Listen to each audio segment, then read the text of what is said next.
What if I told you that the selfie you just posted, the likes you chase, and the filters you use aren't just shaping how others see you, but are actually rewriting your identity? This isn't just psychology, it's philosophy. And what's happening to millions of women around the world might be the most silent epidemic of our generation. Stay with me, because by the end of this video, you'll never look at social media or yourself the same way again. Imagine a girl 17 years old standing in front of a mirror. But it's not made of glass, it's digital, it's a screen.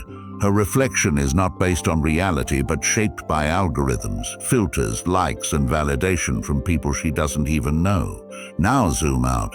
This is not just her story, this is a silent transformation affecting millions. The mirror of self-reflection has evolved, or rather devolved. What once was introspection has become performance, and at the heart of it all is a philosophical truth we've forgotten, one that Plato tried to warn us about centuries ago. Plato's allegory of the cave speaks of prisoners chained inside a dark cave, facing a wall.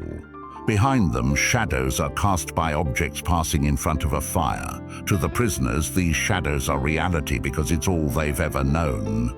One prisoner escapes, sees the real world, and realizes everything he believed was just a poor imitation. But when he returns to tell the others, they laugh at him. They mock the truth, preferring the comfortable illusion. Now ask yourself, aren't we inside that cave again? But this time the shadows are selfies, stories, reels, TikToks, status updates. We don't just scroll, we live inside a curated illusion of reality, where worth is measured in engagement. And just like the prisoners in Plato's cave, most don't even realize they're trapped. For women especially, this cave becomes a beautiful prison. It's filled with dopamine hits from compliments, constant comparisons with others, and an invisible demand to always look perfect, be liked, and stay relevant. We are not looking in mirrors to see ourselves anymore. We're looking at screens to find out who we should be.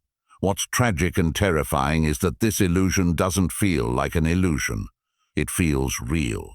The filtered photo becomes more you than your actual face. The more likes it gets, the more truth it holds. The gap between the authentic self and the digital identity starts to grow until the authentic self is barely recognizable, even to you. This is how narcissism starts to take root. Not the healthy kind, but the hollow kind. It's not born from confidence. It's born from survival in a system that rewards appearances over essence. Think about it. You open your feed and see hundreds of perfectly sculpted bodies, smiles, and lifestyles. Are they real? Does it matter? Your mind begins to process this imagery as the standard. And if you're not matching it, your inner voice whispers you're not enough. So you pose. You edit, you exaggerate, not because you're vain, but because you're trying to belong. This isn't vanity, it's desperation in disguise, a new form of identity starvation. We're told that social media empowers women, but what kind of empowerment is built on fragile approval? What kind of strength depends on perfect lighting and strategic captions? The truth is, social media has replaced the sacred mirror of self-reflection with a funhouse mirror. It distorts, it fragments, it rewards narcissistic behavior not because people are naturally narcissistic, but because the system incentivizes it. You're not just a person anymore. You're a brand, a product, an avatar. This is where Plato's wisdom hits the hardest, because in his story, truth is painful. The escape from the cave is brutal. Light burns the eyes. Reality is less glamorous, more complex, but it is real. And only in the real can we heal. The digital mirror doesn't show your soul. It reflects your performance. It invites you to ask, how do I look? But not who am I becoming? It amplifies surface traits while silencing inner wisdom. That's why it's so addictive. It's easy to stay in the cave. It's comfortable to stay liked.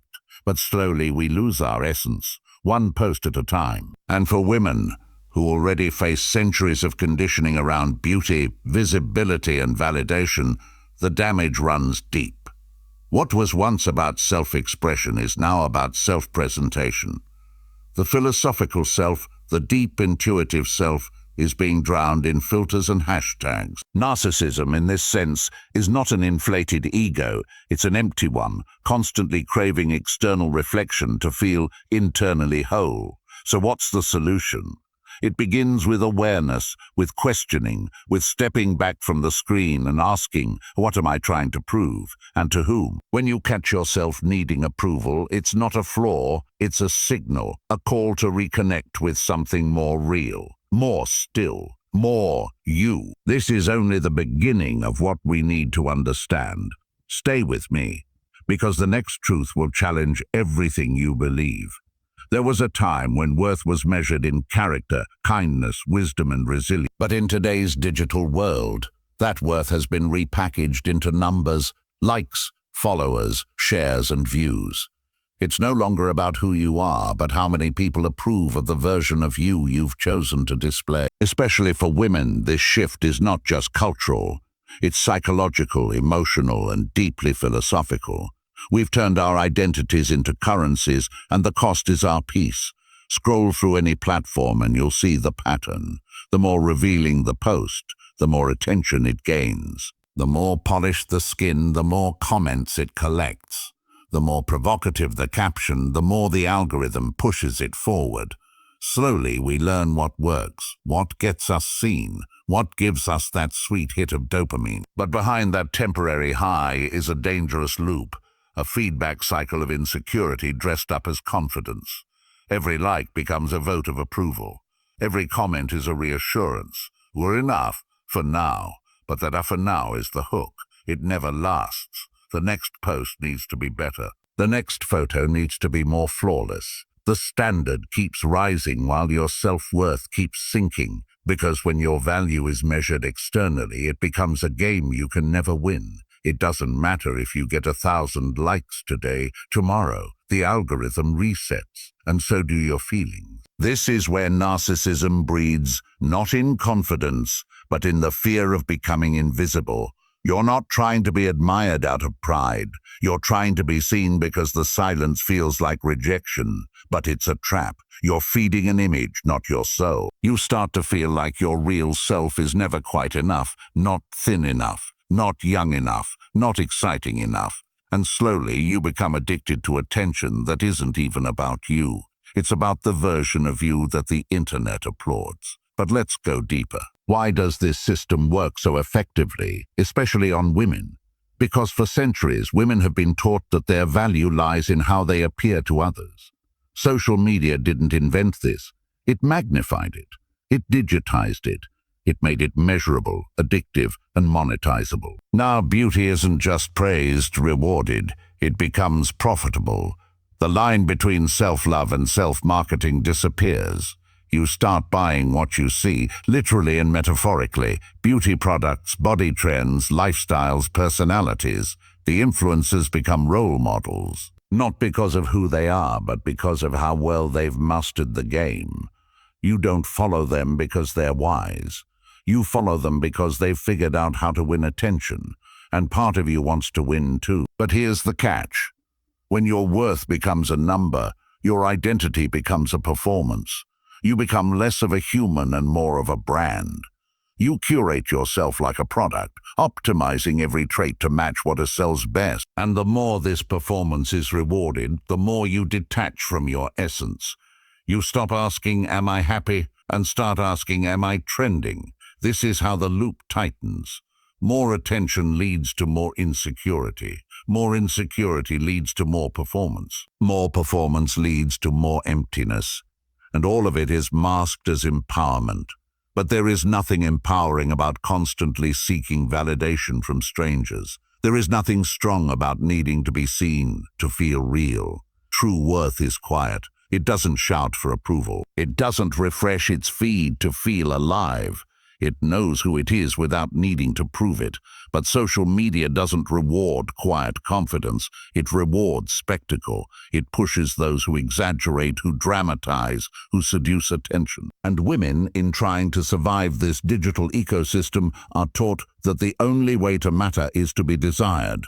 And so female narcissism becomes a symptom of the system, not a personality flaw, but a defense mechanism. a way to say, please see me, in a world that only values appearances. And when everyone around you is playing the same game, not playing feels like disappearing.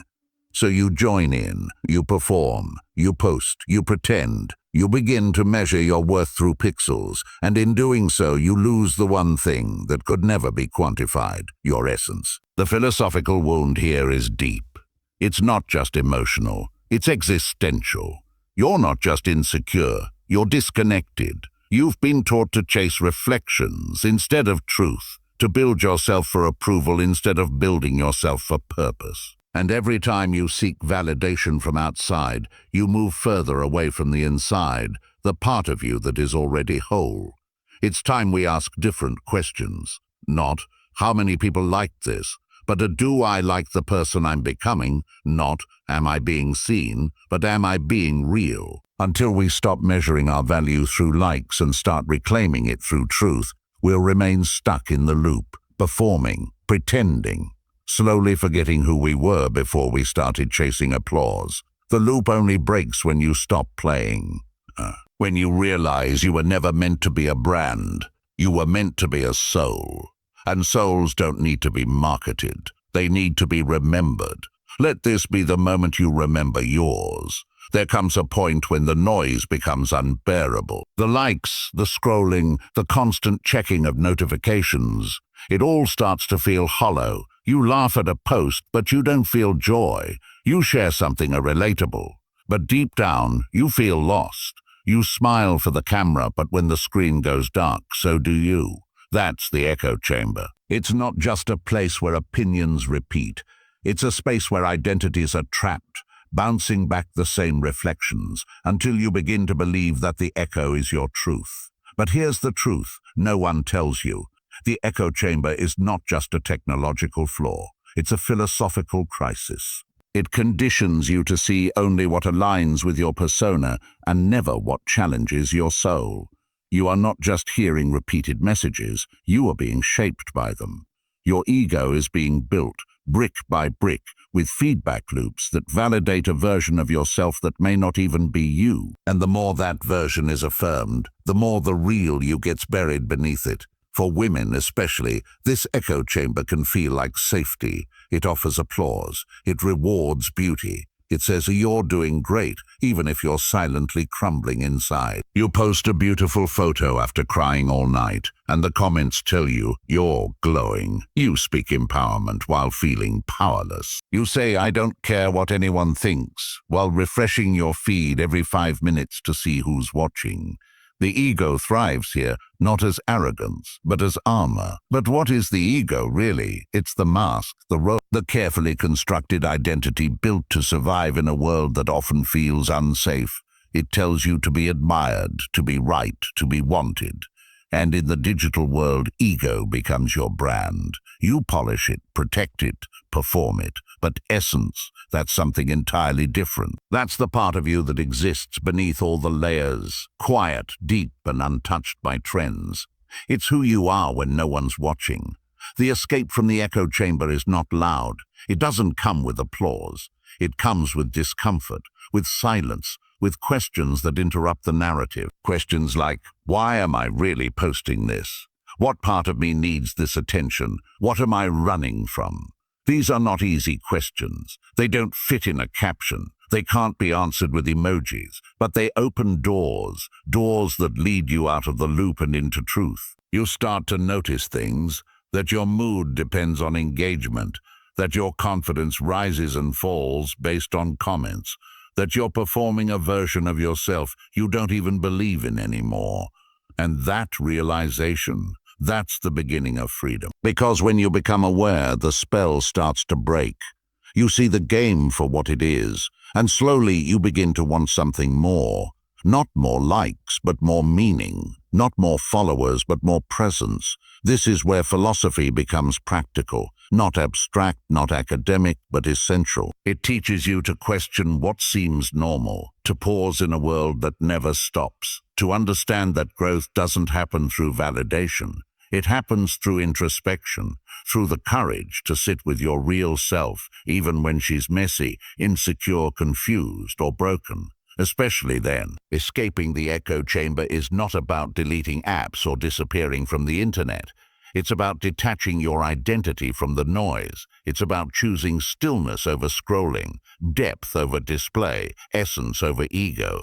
And when you start living from essence, everything changes. Your voice becomes calmer but stronger.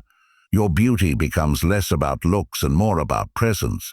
You stop chasing applause and start embodying truth, and it shows. People begin to notice something different in you. They won't know exactly what it is, but they'll feel it. Because authenticity has a frequency. It cuts through noise. It resonates, and not everyone will applaud it. Some will unfollow. Some will misunderstand. That's okay. You're not here to be understood by everyone. You're here to be real with yourself. The journey from ego to essence is the most important journey you'll ever take. It's not glamorous. It doesn't go viral, but it's where freedom lives. Because when you stop performing, you start living. When you stop seeking to be seen, you start seeing. You realize that everything you were chasing was already within you, but you had to go through the illusion to find it. So the next time you feel the urge to post, to perform, to please pause. Take a breath. Ask yourself, is this coming from my ego or from my essence? That one moment of awareness is how you begin to escape the echo. That one breath is where you remember who you are. And that remembering, that quiet return to yourself, is the most powerful rebellion in a world built on performance. So here we are, standing at the edge of a mirror that no longer reflects truth, trapped in a loop that feeds insecurity, and echoing versions of ourselves that were never fully real to begin with. Social media didn't invent female narcissism, but it industrialized it, mass-producing performances, selling perfection, and quietly detaching millions of women from their true essence. What began as a platform for connection has become a stage for survival, where the applause of strangers is mistaken for self-worth. But you are not here to perform. You are here to remember. To remember the part of you that exists without filters, without validation, without the need to be liked or followed. The part of you that is not a brand, but a soul. And that remembering, that is power. Because once you stop looking outward for approval and start looking inward for truth, you don't just escape the illusion, you dissolve it.